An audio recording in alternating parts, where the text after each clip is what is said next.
ఇవాళ సాయంత్రం 4 గంటలకు సీఎం రేవంత్ రెడ్డి రవీంద్ర భారతికి వెళ్లున్నారు. 10వ తరగతి గవర్నమెంట్ స్కూల్ టాపర్ విద్యార్థులకు వందే భారతం ఫౌండేషన్ నిర్వహించే సన్మాన కార్యక్రమంలో ముఖ్యమంత్రి రేవంత్ రెడ్డి పాల్గొనున్నారు. సాయంత్రం 5:30 గంటలకు బంజారాహిల్స్ లోని police command control review meeting లో రేవంత్ రెడ్డి పాల్గొనున్నారు. కాగా వరుస ఎన్నికల కోడ్లతో స్తంభించిన పాలనపై రేవంత్ ఫోకస్ పెట్టనున్నారు. ఈ మేరకు సోమవారం నుంచి అన్ని ప్రభుత్వ శాఖల పాలనపై పూర్తి స్థాయిలో దృష్టి సారించనున్నారు.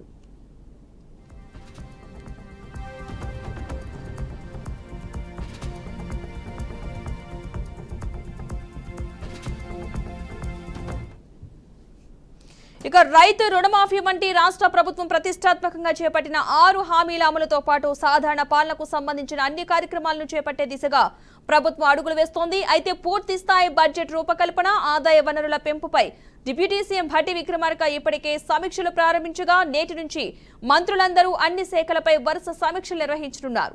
ఇక ఈ సమీక్షల అనంతరం కీలక నిర్ణయాలు తీసుకోవడంతో పాటు ఆయా శాఖల పనితీరును తెలుసుకునేందుకు క్షేత్రస్థాయి పర్యటనలకు కూడా సిద్ధమవుతున్నట్లుగా తెలుస్తోంది.